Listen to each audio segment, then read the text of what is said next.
నమస్తే welcome to city 24/7 top debate నేను సురేష్. ఏపీలో మరోసారి ఓటాన్ అకౌంట్ బడ్జెట్ తెరపైకి వచ్చింది. రాబోయే 4 నెలలకు 1,30,000 కోట్లతో ఓటాన్ అకౌంట్ బడ్జెట్ని తీసుకొచ్చారు. రాష్ట్ర చరిత్రలో తొలిసారి ఒకే ఏడాది 2 సార్లు ఓటాన్ అకౌంట్ బడ్జెట్లు ప్రవేశపెట్టడం ఇదే తొలిసారి. కూటమి ప్రభుత్వానికి రాష్ట్ర ఆర్థిక పరిస్థితిపై అవగాహన రాకపోవడంతో పాటు ఆ అంశంపై పూర్తి స్పష్టత వచ్చేందుకు మరో 2 నెలల సమయం పట్టే ఛాన్స్ ఉండడంతో ఓటాన్ వైపు మొగ్గు చూపారు. మొత్తంగా సెప్టెంబర్, అక్టోబర్ నెలల్లో పూర్తి స్థాయి బడ్జెట్ ప్రవేశపెట్టే అవకాశం కనిపిస్తోంది. మరోవైపు ఎన్నికల ముందు వైనాట్ 175 అంటూ నినదించి బొక్కబోర్లా పడిన వైసీపీ అధినేత జగన్ ఇప్పుడు వైనాట్ ప్రతిపక్ష నేత హోదా అంటున్నారు. ఇదే అంశంపై ఆయన వేసిన పిటిషన్ను విచారించిన హైకోర్టు వ్యాజ్యం విచారణ అర్హతపై కౌంటర్ వేయాలని శాసన వ్యవహారాలు న్యాయశాఖ ముఖ్య కార్యదర్శిని హైకోర్టు ఆదేశించింది. కానీ వ్యక్తిగత హోదాలో ప్రతివాదులుగా ఉన్న స్పీకర్ అయ్యన్న పాత్రుడు, శాసన వ్యవహారాల మంత్రి పయ్యావుల కేశవులకు నోటీసులు ఇచ్చేందుకు మాత్రం నిరాకరించింది. ఈ వ్యాజ్యంపై లోతైన విచారణ జరపాల్సి ఉందని న్యాయమూర్తి వ్యాఖ్యానించడం ఇక్కడ విశేషం.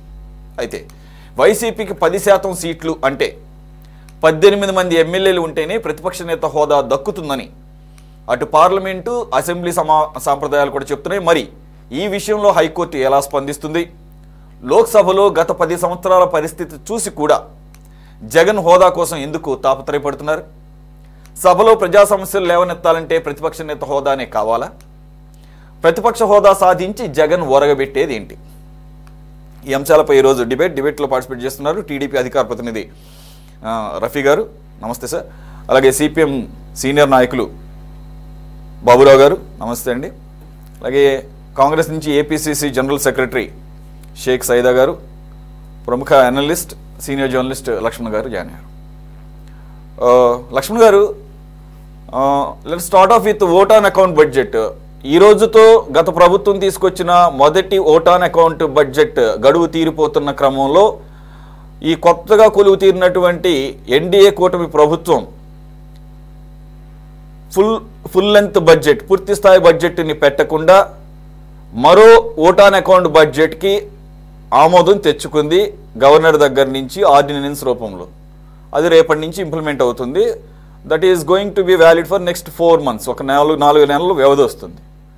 దీనికి కారణం రాష్ట్రం యొక్క ఆర్థిక పరిస్థితి మీద శ్వేతపత్రాలతో సహా ఇచ్చిన తర్వాత కూడా ఇంకా ఒక పూర్తి స్థాయి అవగాహనకు రాలేకపోతున్నాం, ఇంకా అర్థం కావాల్సిన వ్యవహారాలు ఉన్నాయి అని చెప్పేసి చెప్పడం ఎంతవరకు సమంజసం? Why? Because this is the first time 2 vote on account బడ్జెట్లు ఒకే సంవత్సరంలో పెట్టడం. సో ఇది అంత సీరియస్గా తీసుకోవాల్సిన వ్యవహారం కాదా?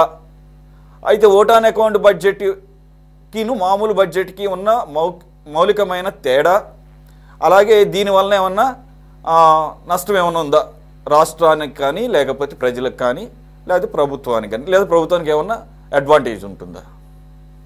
Your analysis please sir.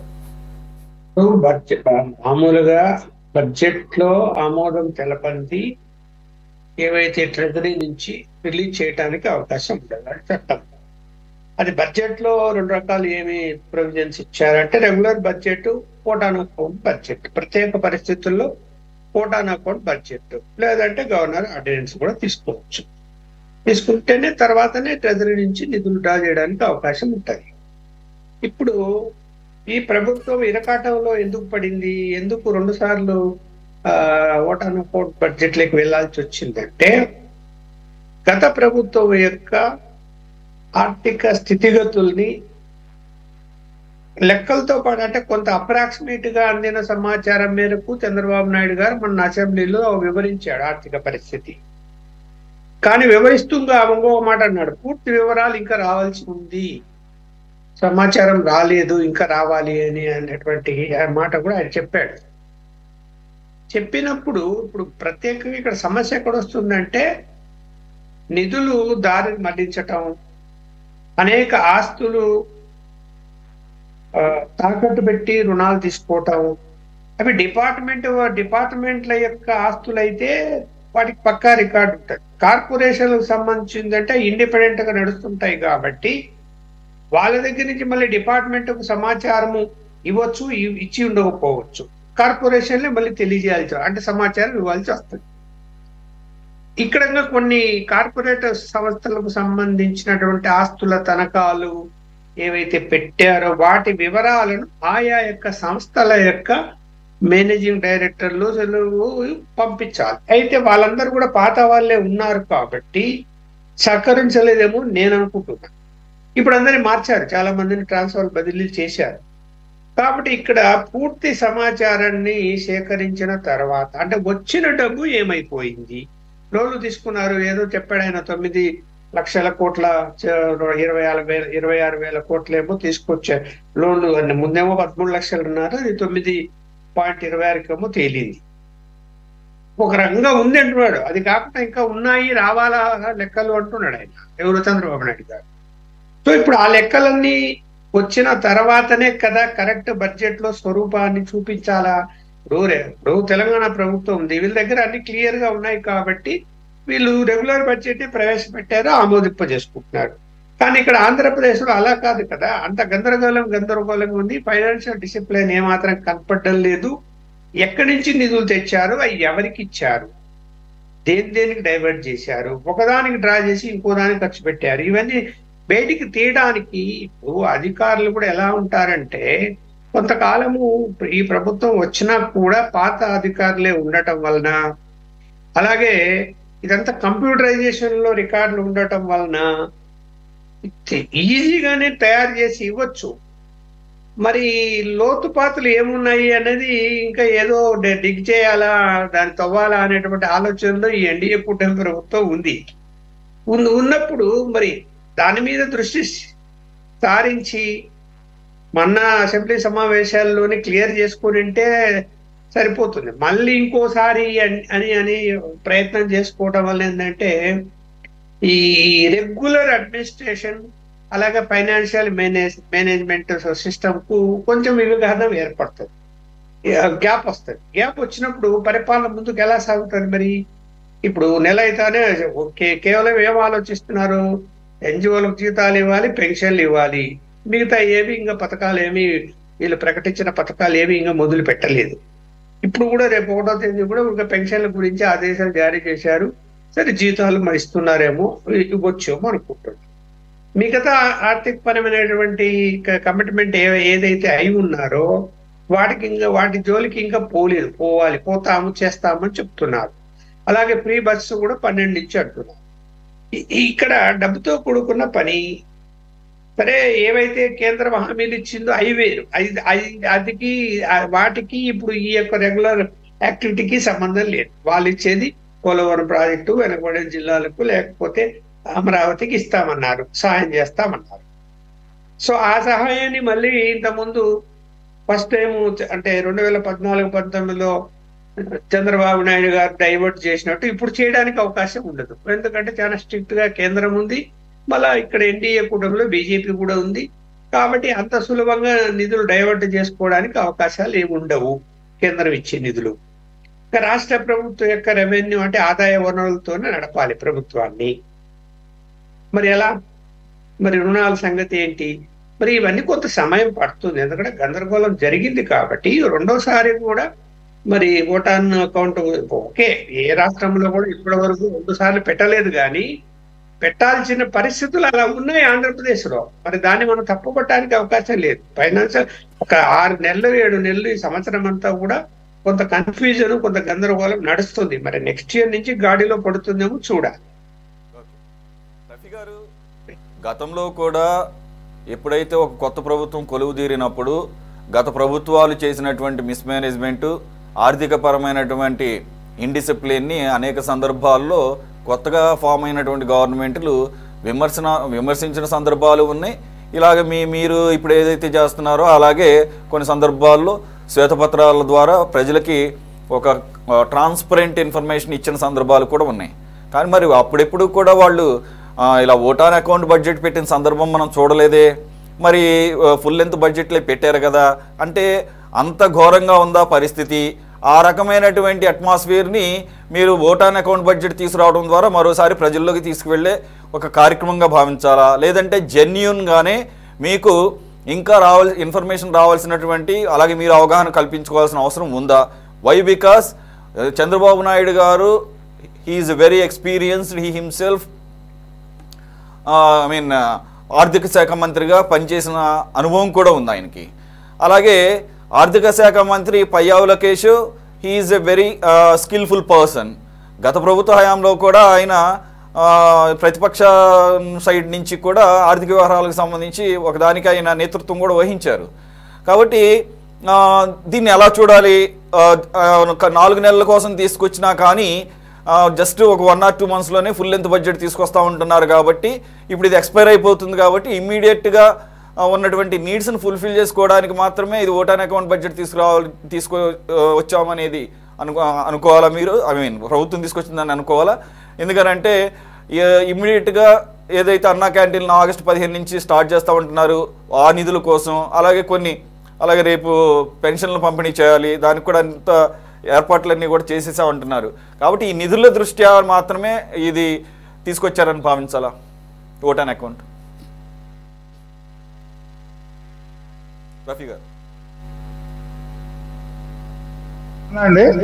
మిమ్మల్ని సార్ మిమ్మల్ని. అచ్చా అచ్చా, నమస్కారం సార్ మీకు, అలాగే ప్యానల్లో ఉన్నటువంటి మిత్రులు, అలాగే city AP 24x7 sir city 24x7 వీక్షకులందరికీ కూడా శుభ సాయంత్రం. మీరు చెప్పిన ఉపోద్ఘాతంలోనే వాస్తవాలన్నీ ఉన్నాయండి. లక్ష్మణ్ గారు కూడా చాలా డెప్త్ గా చెప్పారు. అయితే గతంలో మా ప్రభుత్వం ఓడిపోయినప్పుడు 2019లో మా పార్టీ ఓడిపోయినప్పుడు జగన్మోహన్ రెడ్డి గారు ముఖ్యమంత్రిగా ప్రమాణ స్వీకారం చేసినప్పుడు వాళ్ళు ఒక మాట చెప్పారు, 100 కోట్ల రూపాయలే నిధులు ఉన్నాయి, మొత్తం కూడా ఖజానా ఖాళీ అయిపోయింది అదే అని చెప్పేసి అన్నారు. కానీ ఆ మాట ఒకటే అన్నారు తప్పితే ఆర్థిక పరిస్థితి అస్తవ్యస్తంగా ఉంది, దానికోసం మేము బడ్జెట్ పెట్టలేకపోతున్నాము అది అని చెప్పేసి మాట్లాడలేదు. ఎందుకంటే సవ్యంగా ఉంది, మొత్తం వ్యవస్థలన్నీ చక్కగా పనిచేసినాయి. సరే, చంద్రబాబు నాయుడు గారు తిరిగి ముఖ్యమంత్రి అయితే ఏ రకంగా నిధులు సమీకరణ జరిగేదో, సంపద ఏ రకంగా సృష్టించబడేదో మనకి అవకాశం లేకుండా పోయింది. కానీ ఇప్పుడు జగన్మోహన్ రెడ్డి ప్రభుత్వం అధికారంలోకి వచ్చిన తర్వాత ఇప్పటికీ 9.5 లక్షల కోట్ల రూపాయలకి అప్పు ఎగబాకిన తర్వాత ఇంకా చాలా కార్పొరేషన్ ద్వారా, వివిధ సంస్థల ద్వారా, లేదా ఆస్తులు తాకట్టు పెట్టడం ద్వారా, ఒక విశాఖపట్నంలో ఆస్తులు తాకట్టు పెట్టిన విషయమే చంద్రబాబు నాయుడు గారు ఆ ఫైనాన్షియల్ వైట్ పేపర్ మీద చెప్పారు. విజయవాడలో ఏం పెట్టారో, గుంటూరులో ఏం పెట్టారో, తిరుపతిలో ఏం పెట్టారో తెలియదు, ఎన్ని పెట్టి అప్పులు తెచ్చారో తెలియదు. అదొక పార్ట్ అయితే తెచ్చిని ఏ రకంగా ఖర్చు పెట్టారు, ఎక్కడికి వెళ్ళి, ఎందుకంటే వాళ్ళ హయాంలో ఒక్క ఇరిగేషన్ ప్రాజెక్ట్ కంప్లీట్ చేసింది లేదు, ఒక్క రోడ్ వేసింది లేదు, ఒక బిల్డింగ్ కట్టింది లేదు. కానీ 3 రాజధానులు అన్నారు, ఎక్కడైనా ఒక రాజధానికైనా సరే ఎక్కడైనా సమకూర్చారంటే అది లేదు. ఉన్న రాజధానిని పండబెట్టారు. పోలవరాన్ని వీళ్ళు ఏమైనా పెట్టుబడి పెట్టి ముందుకు తీసుకెళ్ళారా, లేదా విదేశీ నిపుణులు తీసుకొచ్చి ఏం చేద్దాం దీన్ని అని చెప్పేసి ఏమైనా మాట్లాడారా? ఏమి లేదు. ఏం చేశారో డబ్బులు తెలియదు. తనకు కావాల్సిన వాళ్ళకి వివిధ రకాలుగా దోచి పెట్టేశారా, ఆ విషయాలని తెలియదు. అవన్నీ బయటికి రావాలా. ఆర్థిక పరిస్థితి స్పష్టంగా బయటకు వస్తే గానీ మనం బడ్జెట్ రాబడి ఎంత, ఖర్చు ఎంత, మనం ఏ రకంగా మిగతా కేంద్రం నుంచి ఏ రకంగా డబ్బుల్ని రిక్రూట్మెంట్ చేసుకోవాలనేది ఒక ఐడియా వస్తుంది. ఇప్పుడు అస్తవ్యస్తంగా ఉంది పరిస్థితి. ఇప్పుడు పోయిన నెలలో జీతాలు 1వ తారీఖు ఇచ్చాం, అలాగే ఎంప్లాయీస్ పెన్షన్స్ 1వ తారీఖు ఇచ్చాం, 4,000 రూపాయల పెన్షన్స్ వృద్ధులకు ఇచ్చేది సామాజిక పెన్షన్లు కూడా ఇచ్చాం. మళ్ళీ రేపు 1వ తారీఖు నాడు అవన్నీ కూడా ఇస్తున్నాం. పరిస్థితిని గాడిలో పెడతా ఉన్నాం. ఒక రకంగా చెప్పాలంటే ఇదంతా తెలియాలంటే పయ్యావుల కేశవ గారు అన్నారు ఇంకా 2-3 నెలలు పట్టొచ్చు.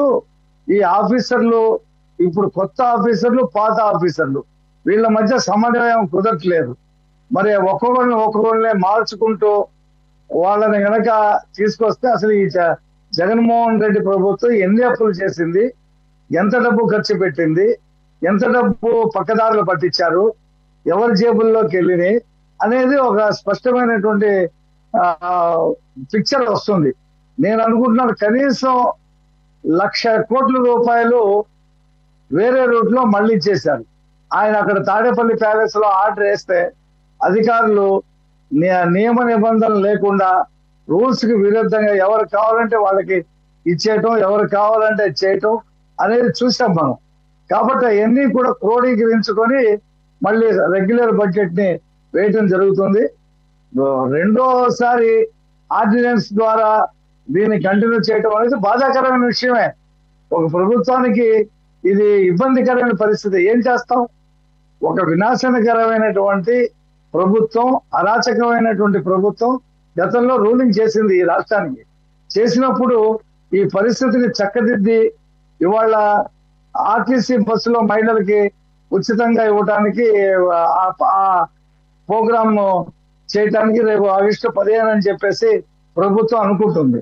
ఒక్కొక్కటి సూపర్ 6 లో ఇచ్చినటువంటి కార్యక్రమాలు అన్ని కూడా అమలు జరపాలంటే ముందు అసలు రాబడి ఎంత ఉంది, వడ్డీలు ఎంత కట్టాలి, ఎంత మనం కేంద్రం నుంచి తీసుకురావాలా, లేకపోతే ఇతర సంస్థల నుంచి ఎంత అప్పు తీసుకురావాలా, ఏ రకంగా సంపద సృష్టించాలా, ఈ ఇరిగేషన్ ప్రాజెక్టులు కంప్లీట్ చేయడం ద్వారా అధిక ఉత్పత్తిని పెంచి ఏ రకంగా మన ఆదాయాన్ని సృష్టించుకోవాలా, ముఖ్యంగా అవినీతి జరిగినటువంటి డబ్బుని ఏ రకంగా రికవరీ చేయాలా, ఎవరి జేబుల్లోకి ఇప్పుడు లిక్కర్ లో కానీ, శాండ్ లో కానీ, మైన్ లో కానీ ఏ రకంగా డబ్బులు వాళ్ళ జేబులోకి వెళ్ళిపోయినా ఏ రకంగా రికవరీ చేయాలి, ఇవన్నీ కూడా చేయాలంటే కొంత టైము పడుతుంది. అందుకనే చాలా మంది మేధావులు చెప్తున్నటువంటి అంశం ఏంటంటే ఒక 6 నెలలు పడుతుంది, ఇప్పుడు ఇంకా 2 నెలలు దగ్గర అవుతుంది, ఇంకా 4 నెలలు కనుక టైం ఇచ్చి ఈ ప్రభుత్వం చేస్తుందా చేయట్లేదనేది మాట్లాడటం మంచిదని చెప్పేసి కొంతమంది చెప్పారు. అది ఆహ్వానించదగినటువంటి అంశమే. ఇప్పుడు వరకు కూడా ఈ 2 నెలల్లో చంద్రబాబు నాయుడు గారు కానీ, మంత్రులు కానీ ఇటు ప్రజలను కలవటం కానీ, ప్రజల గురించి విజ్ఞాపనలు తీసుకోవటం కానీ, వాళ్ళ సమస్యలు పరిష్కారం చేయటం కానీ, లేదా ప్రభుత్వాన్ని గాడిలో పెడతానికి తీసుకోవాల్సిన చర్యల మీద తలమునిగిపోయి ఉన్నారు. ఇది మొత్తంగా ఈ వ్యవస్థలన్నింటినీ ఒక దారిలో పెడితే గానీ వీటన్నిటినీ కూడా మనం ఫుల్ఫిల్ చేయలేమనేటువంటి ఒక అభిప్రాయంతో ఉన్నారు. కాబట్టి ఖచ్చితంగా చిత్తశుద్ధితో ఈ ప్రభుత్వంలో ఉన్నటువంటి ముఖ్యమంత్రి కానీ, ఉప ముఖ్యమంత్రి కానీ, మంత్రులు కానీ పనిచేస్తా ఉన్నారు. ఖచ్చితంగా కష్టపడి పనిచేసిన దానికి ఫలితాలు వస్తాయి. ఖచ్చితంగా సూపర్ 6 పథకాన్ని ఒక్కొక్కటిగా అమలు జరపడం జరుగుతుంది. ప్రజలకు ఇచ్చినటువంటి వాగ్దానాలని వేటిని కూడా విస్మరించేటువంటి పరిస్థితి ఉండదు. మనం చూసాం పక్క రాష్ట్రంలో తెలంగాణలో రైతు రుణమాఫీ 2 విడతలు చేశారు, 3వ విడత కూడా చేయబోతా ఉన్నారు. వాళ్ళ మీద కూడా ప్రభుత్వంలోకి రావడంతోనే మీరు అది చేయలేదు ఇది చేయలేదు అని చెప్పి మాట్లాడినటువంటి పరిస్థితిని చూసాం. ఎందుకంటే వ్యవస్థలన్నీ కూడా మారిపోయి ఒక పద్ధతి పాడు లేకుండా వాళ్ళు ఉన్నప్పుడు చేయలేరు, వాళ్ళు దిగిపోతే వచ్చిన వాళ్ళు వెంటనే చేయాలని చెప్పి మాట్లాడేటువంటి పరిస్థితి. ఆ తెలంగాణ కంటే కూడా ఆంధ్రప్రదేశ్ లో పరిస్థితి మరీ దారుణం.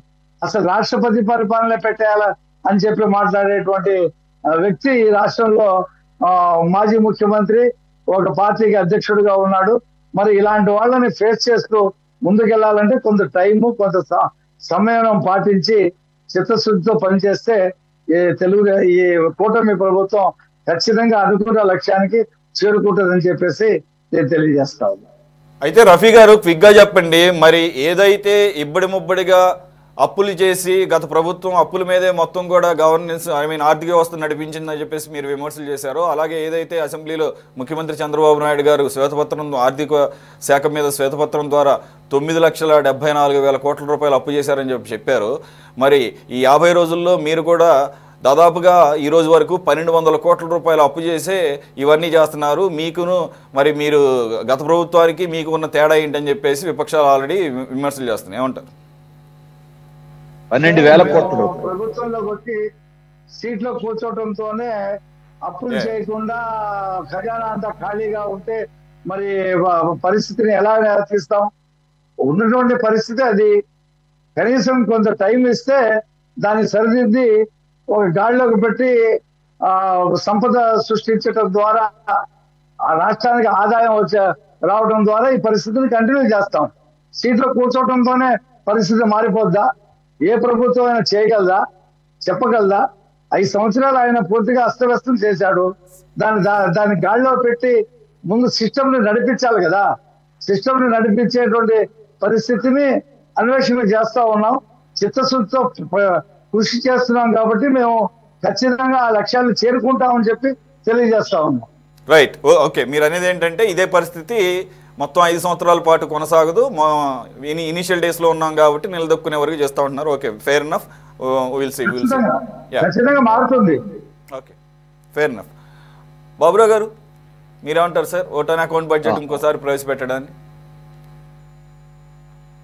Vote on account budget Rafi గారే చెప్పారు అది మంచిది కాదు అని, అది తప్పనిసరి అయిందని చెప్పారు. కాబట్టి 2 సార్లు ఓట్ ఆన్ అకౌంట్ అంటే 8 నెలల పాటు vote on account, full budget ఇంకో 4 నెలలే, 1/3 ఉంటుంది. ఇది కోరుకున్నది కాదు, ఆహ్వానించదగ్గది కాదు. అయితే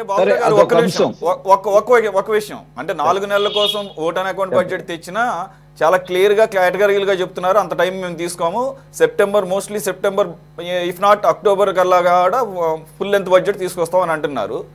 ఓకే, అదే మంచిదే సురేష్ గారు, మంచిదే. ఇక్కడ సమస్య ఓట్ ఆన్ అకౌంటా ఫుల్ బడ్జెట్ అనేది సాంకేతిక అంశంగానే చూడకూడదు. 1 సంవత్సర కాలంలో మొదటి సంవత్సరం ప్రభుత్వం వచ్చిన తర్వాత అమలు చేయబోయేటువంటి అభివృద్ధి, సంక్షేమం, పన్నులు, వీటికి సంబంధించిన ఒక కార్యాచరణ ప్రణాళిక, ఆర్థిక ప్రణాళిక ఈ బడ్జెట్లో ఉంటుంది. అది దాంట్లో చూడాలి. గత ప్రభుత్వం ఆర్థిక నిర్వహణ చేయలేదు, అప్పులు చేసింది, వృధా చేసింది, అవినీతికి పాల్పడింది, కేంద్రం నుంచి నిధులు రాబట్టలేదు, అందుకే ప్రభుత్వాన్ని గద్దెదించారు. ఈ అప్పులు ఈ రోజు కాదు, అప్పుడే ఇంకా 13 లక్షలు 14 లక్షల కోట్ల రూపాయల దాకా అప్పులు ఉన్నాయి అని ఆ రోజే అందరూ తెలుగుదేశం గానీ ప్రతిపక్షాలు గానీ ఆర్థిక నిపుణులు గానీ అప్పుడే చెప్పారు. ఇంకా దీని లోతుపాతులు దాదాపుగా అప్పటికే తెలిసినాయి. కాబట్టి దాన్ని దృష్టిలో పెట్టుకుని ఇవాళ 2-3 రకాల విషయాలు చూడాలి. సూపర్ 6 ఇతర హామీలు అమలు చేయాలి. వెంటనే నెలలో చేస్తారు కాదు, ఎప్పుడు అమలు చేస్తారో ఒక కార్యాచరణ ప్రణాళిక. ఇప్పుడు అన్నా క్యాంటీన్లు ఆగస్టు 15 ఓకే, మంచిది.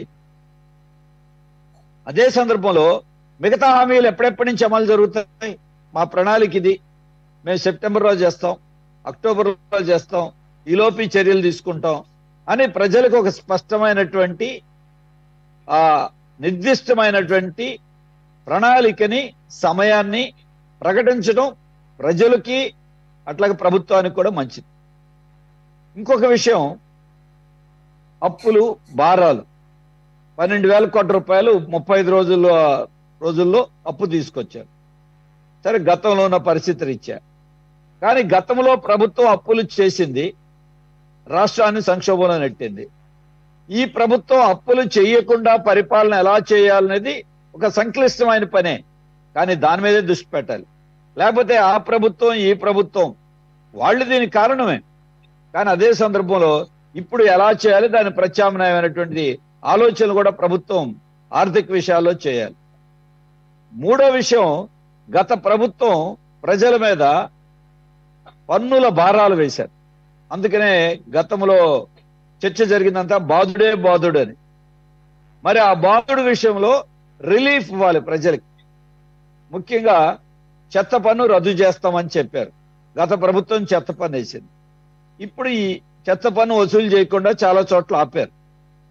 కానీ ఒక ఆదేశాలు, చెత్త పన్ను రద్దు చేస్తున్నాం, ఏ రూపంలోనూ మేము చెయ్యం అని స్పష్టమైంది ఖచ్చితంగా ఇవ్వాలి. అది మేనిఫెస్టోలో కూడా ఉంది. తర్వాత ఇంటి పన్నులు, క్యాపిటల్ వాల్యూ విధానం, ఆస్తి విలువను బట్టి పన్నులు వేసే విధానాన్ని కేంద్ర ప్రభుత్వ ఆదేశంతో రాష్ట్రం తెచ్చింది. దానివల్ల ప్రతి సంవత్సరం 15% పెరుగుతున్నాయి. ఈ సంవత్సరం అంటే ఏప్రిల్ నుండి మళ్ళీ 15% పెంచారు. దాంట్లో ప్రజలకు ఉపశమనం కలిగించాలి. అలాగే విద్యుత్ సంబంధించిన మేము ఛార్జీలు పెంచాం, భారాలు తగ్గిస్తామని చెప్పారు. సర్దుబాటు ఛార్జీలు కడతారు. అదనంగా వేసిన ట్రూ అప్ ఛార్జీలు, సర్దుబాటు ఛార్జీలు రద్దు చేయాల్సిన అవసరం ఉంది. కాబట్టి నేను కొన్ని అంశాలు చెప్తున్నాను.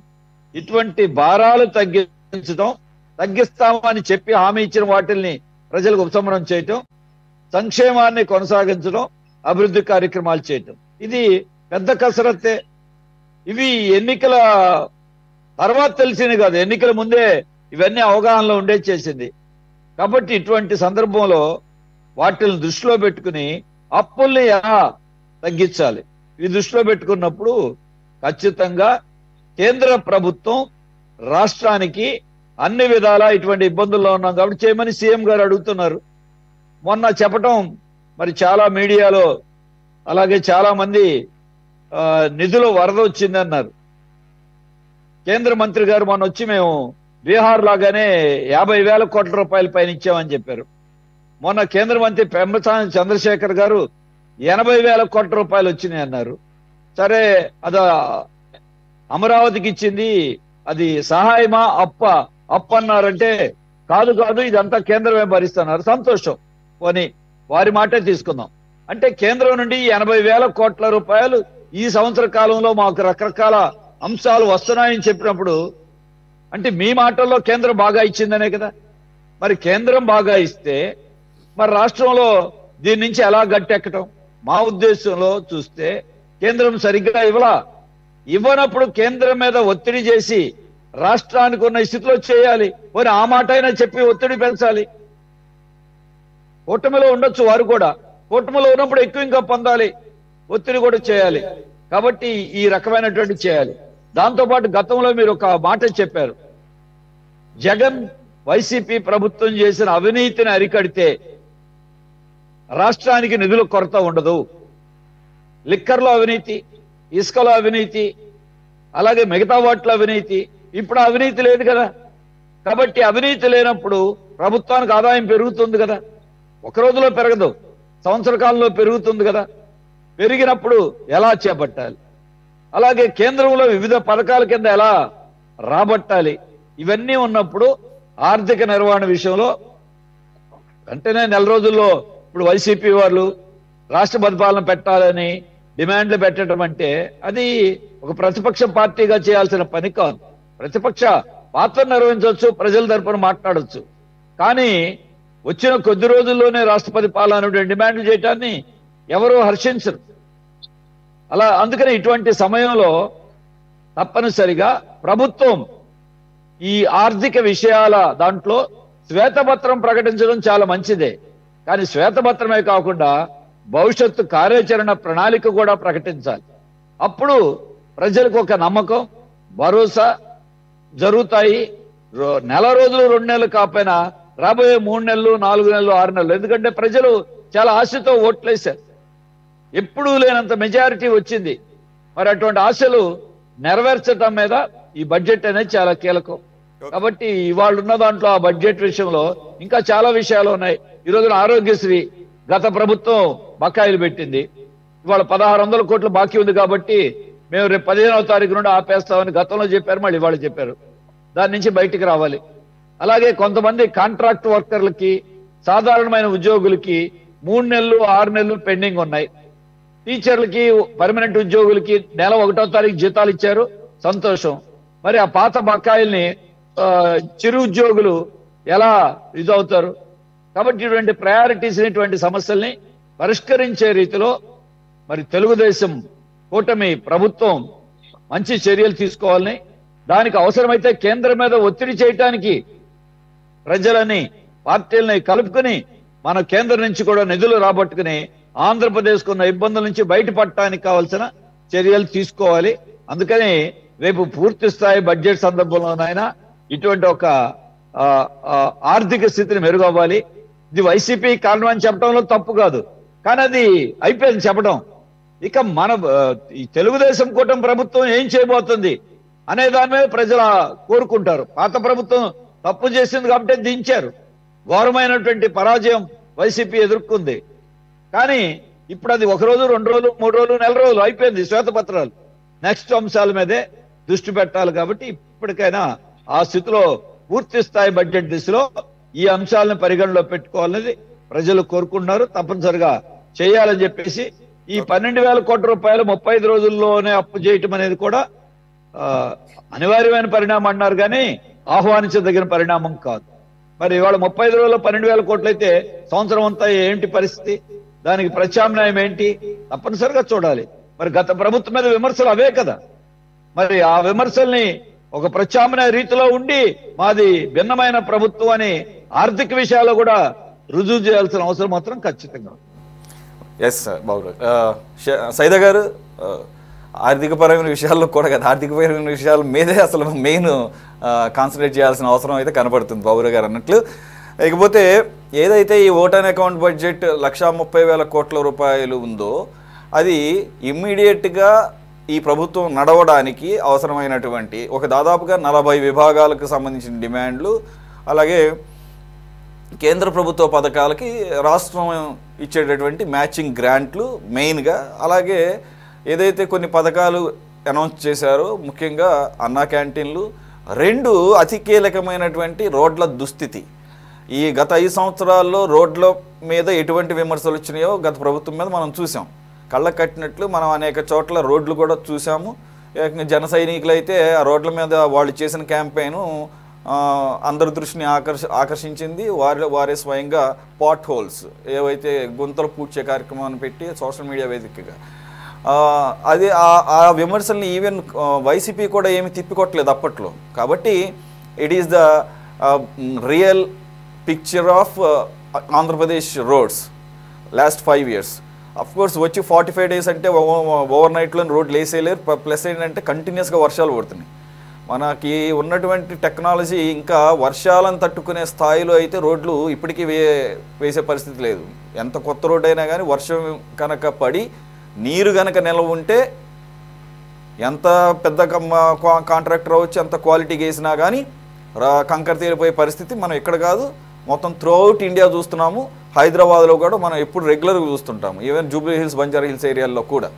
కాబట్టి ఆ నీరు నిల్వ ఉండకుండా మరి జాగ్రత్తలు తీసుకోవాల్సిన పరిస్థితి అయితే ఉంది. మరి ఇప్పటికీ కూడా ఇంత టెక్నాలజీ అభివృద్ధి చెందిన తర్వాత కూడా ఇండియన్ రోడ్స్ ఎందుకని ఆ టెక్నాలజీని అందిపుచ్చుకోలేదో అర్థం కావడం లేదు. రోడ్డు టోల్ ట్యాక్సులు మాత్రం చక్కగా అకౌంట్లో నుంచి తెలియకుండానే వెళ్ళిపోయేటట్టుగా కేంద్ర ప్రభుత్వం ఫాస్ట్ ట్యాగులు, గీస్ ట్యాగులు అన్నీ తీసుకొస్తుంది. భారీ ఎత్తున టోల్స్ మాత్రం వసూలు చేస్తారు. కానీ దానికి తగ్గట్టుగా రోడ్లు, దానికి తగిన ఇన్ఫ్రాస్ట్రక్చరు, టెక్నాలజీ మరి ఎందుకు తెచ్చుకోవట్లేదో, ఇంప్లిమెంట్ చేయట్లేదో అర్థం కాని పరిస్థితి. సో మొత్తానికైతే రోడ్లకి 1,100 కోట్ల రూపాయలు కొద్దిగా మంచి బడ్జెట్టే కేటాయించారు. ఇమ్మీడియట్గా దాన్ని రోడ్ల మీద దృష్టి పెట్టాలనేది ఈ బడ్జెట్ ఏదైతే ఓటాన్ అకౌంట్ బడ్జెట్లో 1,100 కోట్ల రూపాయలు కేటాయించినట్టుగా అర్థమవుతుంది. ఓవరాల్గా మీ అబ్జర్వేషన్ ఏంటి? ఇది కొత్తగా ఏర్పడినటువంటి ప్రభుత్వం కాబట్టి ఫస్ట్ టైం ఒకే సంవత్సరంలో 2 ఓటాన్ అకౌంట్ బడ్జెట్లు తెచ్చినా అర్థం చేసుకోవాలని అనుకోవచ్చా, లేదంటే కనుక వీరు కాలయాపన చేస్తున్నారని భావించాలా? సురేష్ గారు, మీ ప్యానల్ ఉన్నటువంటి పెద్దలు పొలిటికల్ అనలిస్ట్ ఉప్పాల లక్ష్మణ్ గారు, అలాగే అన్నా సయ్యద్ రఫీ గారు, కామ్రేడ్ బాబురావు గారు, అలాగే సిటీ 24/7 వీక్షకులందరికీ కూడా శుభ సాయంత్రం, నమస్కారం. ఈరోజు ఈ బడ్జెట్ వ్యవహారాలు మనం మాట్లాడుకుంటా ఉంటే నాకు రోసయ్య గారు గుర్తొస్తున్నారు. ఆర్థిక శాఖ మంత్రిగా మన ఉమ్మడి ఆంధ్రప్రదేశ్కి సుదీర్ఘకాలం పనిచేసినటువంటి రోసయ్య గారు గల్లాపెట్టె ఖాళీ అయిపోయింది, ఖజానా ఖాళీ అయింది అనేటువంటి పదాలు ఆయన అనేక సార్లు శాసనసభలో మాట్లాడినటువంటి అంశాలు గుర్తుకొస్తా ఉన్నాయి. ఈరోజు నూతనంగా ఏర్పడినటువంటి ఈ యొక్క ఎన్డీఏ కూటమి ఆర్థిక పరిస్థితుల మీద శాసనసభలో శ్వేతపత్రం విడుదల చేసింది. ఆ సందర్భంగా ఈ రాష్ట్రం ఎన్ని కోట్ల రూపాయల అప్పుల్లో ఉందో లెక్కలు తేల్చింది. దాదాపు 9,74,666 కోట్ల రూపాయలు ఈ రాష్ట్రంలో అప్పుల్లో ఉన్నామని చెప్పి స్వయంగా ముఖ్యమంత్రి గారే శాసనసభలో వెల్లడించినటువంటి అంశాన్ని మనం చూసాం. అలాగే ఇంకా లెక్కలోకి రానటువంటి అప్పులు కొన్ని కోట్ల రూపాయలు ఉన్నాయని చెప్పి ఆయన మాట్లాడినటువంటి మాటలను బట్టి చూసాం. అయితే ఇక్కడ చాలా లాజిక్ గా వన్ షాట్ టూ బర్డ్స్ లాగా ఒక దెబ్బకు రెండు పిట్టలు అన్న చందంగా చంద్రబాబు నాయుడు గారు చాలా వ్యూహాత్మకంగా ఈ ఆర్థిక పరిస్థితిని ఈ రాష్ట్ర ప్రజల ముందు ఉంచడంతో పాటు వాళ్ళ ప్రభుత్వానికి కొంత వెసులుబాటు కలిగే విధంగా, ఎందుకంటే ఈ రాష్ట్రం అప్పుల కుప్పగా మారిపోయింది, గల్లాపెట్టె ఖాళీ అయింది, మేమేం చేయలేనటువంటి పరిస్థితి. బట్ ఇప్పుడు తప్పనిసరి పరిస్థితుల్లో ఓట్ ఆన్ అకౌంట్ బడ్జెట్ ని మేము ఆర్డినెన్స్ తీసుకొస్తా ఉన్నాం. 1,30,000 కోట్ల రూపాయలతోటి ఏదో మీరు చెప్పినట్లుగా ఈ 40 అంశాలకు సంబంధించి మేము కార్యక్రమాలు నడవాలి కాబట్టి దీనికి కేటాయించి 4 నెలల బడ్జెట్ ని మేము రూపొందిస్తా ఉన్నాం. అక్టోబర్ నవంబర్లో ఫుల్ ప్లెడ్జ్ తీసుకొస్తామని చెప్పి బాబు గారు మాట్లాడుతా ఉన్నారు. ఎందుకు చెప్తానంటే ఈ మాట, ఎందుకంటే రాష్ట్ర ఆర్థిక పరిస్థితి ఈ రాష్ట్ర ప్రజలకు తెలియడంతో పాటు ప్రభుత్వం అప్పుల్లో ఉందనేటువంటి ఒక భావన కలిగించడంతో పాటు వాళ్ళు కూడా, ఎందుకంటే ఈరోజు ఇళ్ళగానే పండగ కాదన్నట్టుగా నిన్న 55 రోజులు 52 రోజులు గవర్నమెంట్ అధికారంలోకి వచ్చి వెంటనే అన్ని చేసేయాలంటే ఓవర్ నైట్లో అయ్యే పనిటువంటి కాదు. ఎందుకంటే రాష్ట్రం అప్పుల కుప్పగా మారిపోయినటువంటి పరిస్థితి. ఇలాంటి పరిస్థితుల్లో మరి ఈ యొక్క ఆలోచన చేయటం నిజంగా దీన్ని మనం ఏది ఏమైనా మనం ఆలోచించాల్సిన విషయమే. ఎందుకంటే ఇందాక మీరు ఒక మాట మాట్లాడే మీ కామెంట్స్లో ఈ యొక్క 52 రోజుల్లోనే దాదాపు 12,000 కోట్ల రూపాయలు అప్పులు తీసుకొచ్చింది ఈ ప్రభుత్వం అని. ఎందుకంటే గత ప్రభుత్వాన్ని మనం అన్నాం ఈ రాష్ట్రం అప్పులు మీద నడుస్తూ ఉందని. ఇప్పటికే ఒక తలసరి అప్పు ఈ రాష్ట్ర ప్రజల మీద ఒక్కొరి మీద 1,44,000 రూపాయలు అప్పు ఉంది. ఈ రాష్ట్ర ప్రభుత్వం నూతనంగా ఏర్పడినటువంటి చంద్రబాబు గారు కూడా ఇలాగే అప్పులు చేసుకుంటా వెళ్తే 5 సంవత్సరాల్లో మరో 1,00,000 మరో 1,50,000 ఏర్పడే పరిస్థితి ఉంది. మొత్తం 3 లక్షల రూపాయల అప్పు ఒక తలసరి ఒక్కొక్క తల మీద మరి ఉన్నటువంటి 5 కోట్ల మంది ఆంధ్రుల మీద పడేటువంటి పరిస్థితి ఈరోజు స్పష్టంగా కనిపిస్తా ఉంది. ఎందుకంటే మనం ఆదాయాన్ని పెంచకుండా, ఆదాయ వనరులను సమకూర్చుకోకుండా అప్పులు చేసుకుంటా పోతే ఎంతవరకు ఈ ప్రభుత్వాలు నడుస్తాయి? చివరికి ఎందుకంటే శాసనసభ్యులకు జీతాలు వస్తాయి, మంత్రులకు జీతాలు వస్తాయి, అలాగే మిగతా వాళ్ళందరూ హ్యాపీగా ఉద్యోగస్తులకు జీతాలు వస్తాయి, బాగానే ఉంటాయి. చివరిగా అప్పులు భరాయించేది ఎవరు? సామాన్య మానవుడు. ఏదో దంచుడే దంచుడు, దోపిడే దోపిడి. ఎందుకంటే మనం గమనించాలి, ఈ సామాన్యుడు ఈరోజు పన్నుల భారం మోయలేటువంటి పరిస్థితి. నిత్యం పెరుగుతున్నటువంటి వస్తువుల ధరలు, నిత్యావసర వస్తువుల ధరలు, డీజిల్ పెట్రోల్ ధరలు, అలాగే బాబురావు అన్న చెప్పినట్లుగా చెత్త మీద పన్ను, ఇలాగే మనం చూసుకుంటా పోతే మరి హౌస్ ట్యాక్స్ సంబంధించి ఇచ్చినటువంటి విషయాలు, ఈ విధంగా మనం చూసుకుంటా పోతే ఈరోజు సామాన్య మానవుడు తినడానికి ఇబ్బంది పడతా ఉన్నాడు, పిల్లలను చదివించుకోవడానికి ఇబ్బంది పడతా ఉన్నాడు, అనేక రకాలుగా మరి ఇబ్బందులు పడుతున్నటువంటి ఈ పరిస్థితుల్లో ఈ రాష్ట్ర ప్రభుత్వం, ఎందుకంటే చంద్రబాబు గారు మేనేజ్ చేయగలిగినటువంటి అందరూ చెప్తా ఉంటారు. ఎందుకంటే హీజ్ ఏ ఎకనామిస్ట్, ఎంఏ ఎకనామిక్స్ట్ కాబట్టి, ఆయన ఎంఏ ఎకనామిక్స్ కాబట్టి ఆయనకి కొంత అవగాహన ఉంది అప్పులు ఎలా తీసుకురావాలా అయింది. అయితే ప్రతిపక్ష నాయకుడిగా జగన్మోహన్ రెడ్డి ఈరోజు ఈ రాష్ట్రానికి ప్రత్యేక హోదా, ఈ రాష్ట్రంలో గవర్నర్ పాలన పెట్టండి, రాష్ట్రపతి పాలన పెట్టండి అని చెప్పి ఈయన ధర్నాలు చేయడంతో ఈ రాష్ట్రంలో ఏదన్నా ఇండస్ట్రీస్ రావాలంటే ఆలోచించాల్సిన పరిస్థితి. పరిశ్రమలు ఏదైనా ముందుకు రావాలంటే ఈ రాష్ట్రం అప్పుల కుప్పలుగా ఉంది, మన పరిశ్రమలు తీసుకొచ్చి మనం ఏం చేయాలా, ఈ రాష్ట్రంలో శాంతి భద్రతలు లేవు, ఈ పరిశ్రమలు తీసుకొచ్చి ఏం చేయాలా, ఇవన్నీ ఆలోచించినప్పుడు మనకి ఇన్వెస్ట్మెంట్స్ వచ్చేటువంటి పరిస్థితి ఈ రాష్ట్రంలో ఉండదు. ఇవన్నీ కూడా మనం గమనించుకోవాల్సిన అవసరం ఉంది. ఎందుకంటే మనం ఈరోజు ఈ ఓట్ ఆన్ అకౌంట్ బడ్జెట్ పెట్టుకొని ఏదో ముందుకు వెళ్ళిపోదాం, లేకపోతే ఏం చేద్దాం అనేది కొంత గవర్నమెంట్ ఆలోచన చేస్తా ఉన్నా, మరి అన్నాడు పెద్ద నా బడే భాయ్ కేంద్రంలో మోడీ గారు, మరి ఆయన డబుల్ ఇంజిన్ సర్కార్ అని చెప్తూ ఉంటాడు మాట మాటకి. ఈ బడే భాయ్ మరి ఏం చేస్తాడు? ఈ రాష్ట్ర ప్రభుత్వానికి ఏదైనా నిధులు ఇస్తాడా? ఈ 10 సంవత్సరాలు మనం చూసాం, 10 సంవత్సరాలు ఈ రాష్ట్ర అభివృద్ధికి ఎక్కడ కూడా ఆయన సహకరించినటువంటి పాపాను పోలేదు. మరి మనం ఎందుకంటే నిన్న బడ్జెట్లో కూడా చూసాం అన్న బాబురావు అన్న విశ్లేషణ చేశారు. పెమ్మసాని చంద్రశేఖర్ ఏమో 80,000 కోట్లు అన్నాడు, నిన్న వచ్చిన కేంద్ర మంత్రి ఏమో 50,000 కోట్లు అన్నాడు, ఇంకొక 1,00,000 కోట్లు అన్నాడు, ఇది వరదలాగా వరాలన్నారు. మనం చూసినాం నిర్మలా సీతారామన్ కూడా ఏం మాట్లాడుతుందో పార్లమెంట్లో. కానీ కొత్త మాటలు తప్ప ఒక్క చిల్లి గవ్వ కూడా ఈ రాష్ట్రానికి సాయం చేయడానికి కేంద్ర ప్రభుత్వం సన్నద్ధంగా లేదు. ఇది చంద్రబాబు నాయుడు గారికి స్పష్టంగా తెలుసు. అందుకనే vote on account budget ordinance తీసుకురావడానికి ఆయన వెళ్తా ఉన్నాడు. ఇది కాంట్ బట్ ఇది గత్యంతరం లేనటువంటి పరిస్థితుల్లోనే ఆయన ఈ విధంగా వెళ్తున్నాడు అనేది నేను చూసినటువంటి వ్యవహారంగా నేను మీకు తెలియజేస్తా ఉన్నా. ఈ విషయంలో ప్రభుత్వం ఎందుకంటే మీ మీద ఎన్నో నమ్మకాలతో పెట్టుకుని ఎంతో నమ్మకంతో మీరు ప్రజలను ఉద్ధరిస్తారన్నటువంటి ఒక భరోసాతోటి ఈ రాష్ట్ర ప్రజలు మంచి మ్యాండేట్ ఇచ్చారు. మీకు ఒక దాదాపు 164 సీట్లలో అత్యధిక మెజార్టీతో గెలిపించి మిమ్మల్ని శాసనసభకు పంపించారు. వారి యొక్క నమ్మకాన్ని వమ్ము చేయకుండా, వాళ్ళ నమ్మకాన్ని మీరు వమ్ము చేయకుండా వాళ్ళకి మంచి పరిపాలన అందించాల్సిన బాధ్యత చంద్రబాబు గారికి ఉందన్న విషయాన్ని మేము తెలియజేస్తాం.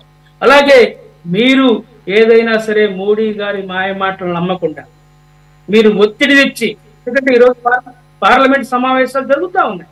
ఈ పార్లమెంట్ సమావేశాలు అనేక బిల్లులు, ఎందుకంటే కేంద్రం ఏమనుకుంటుందో ఈ నల్ల చట్టాలన్నింటినీ కూడా మరి మీ ముందు పెట్టి పాస్ చేసుకోవడానికి ప్రయత్నం చేస్తూ ఉంటారు. ఈ సందర్భంలో అవసరమైతే మీరు మోడీని ఎదిరించైనా సరే ఆ నల్ల చట్టాలకు వ్యతిరేకంగా మీరు, ఎందుకంటే ఇప్పుడే లోక్సభలో వాళ్ళకు పూర్తి మెజార్టీ లేనటువంటి పరిస్థితి, అలాగే రాజ్యసభలో కూడా పూర్తి స్థాయిలో మెజార్టీ లేనటువంటి పరిస్థితి మనం చూస్తూ ఉన్నాం. ఇలాంటప్పుడు ఈరోజు మీరేదో కాకమ్మ కబుర్లు చెప్పి మాయ మాటలు చెప్పి ఆయన ఒక మోడీ మాయలో పడి కామ్గా ఉంటే మాత్రం ఈ రాష్ట్ర ప్రయోజనాలకు వనగోరు. నేను ఎందుకు చెప్తున్నా అంటే ఇప్పటికే 74 సంవత్సరాలు చంద్రబాబు నాయుడు గారు, ఆయన ఇంకా ఉండి పరిపాలన చేసి ఏదో దేశాన్ని ఉద్ధరించాల్సిన అవసరం లేదు, ఇంకా చేయాలన్నట్టు ఆలోచన లేదు. ఈ రాష్ట్రాన్ని ఆయన ఏదైతే అనుకున్నాడో ఈ యొక్క రాజధాని నిర్మాణం, పోలవరం ప్రాజెక్టు సత్వర పూర్తి, ఏదైతే ఈ మన రాష్ట్ర విభజన సమయంలో ఉన్నటువంటి ఈ అంశాలన్నింటినీ పూర్తి చేసే విధంగా ఆయన కాలంలో ఒక స్వర్ణ యుగాన్ని తెచ్చే విధంగా చంద్రబాబు నాయుడు పనిచేయాలని కోరుతా ఉన్నారు. లేని పక్షంలో కాంగ్రెస్ పార్టీ పరంగా ఈ రాష్ట్రంలో ప్రధాన ప్రతిపక్ష పాత్ర కాంగ్రెస్ పార్టీ తీసుకోబోతా ఉంది. ఇప్పటికే షర్మిలమ్మ గారు ఆ విధంగా అడుగులు వేస్తా ఉన్నారు. ఇండియా కూటమిలో ఉన్నటువంటి ఈ రాష్ట్రంలో వామపక్ష పార్టీలు సిపిఐ, సిపిఎం, ఇతర పక్షాలను కలుపుకొని మేము ప్రజల పక్షాన పోరాడుతా ఉన్నాం.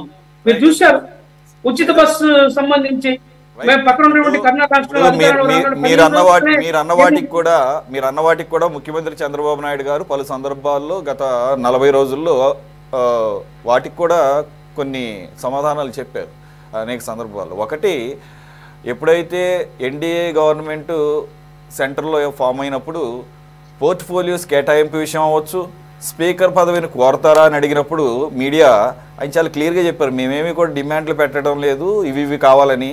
నాకల్లా ఫస్ట్ ప్రయారిటీ ఈ రాష్ట్రం యొక్క పూర్తి స్థాయి అభివృద్ధికి, అలాగే ఏదైతే ఈ ఆర్థిక కష్టాలు ఇవన్నీ ఉన్నాయో దాని నుంచి బయటపడటానికి కేంద్ర ప్రభుత్వం నుంచి పూర్తి సహకారం ఆశించాను, ఇది మాత్రమే చేయమన్నాను.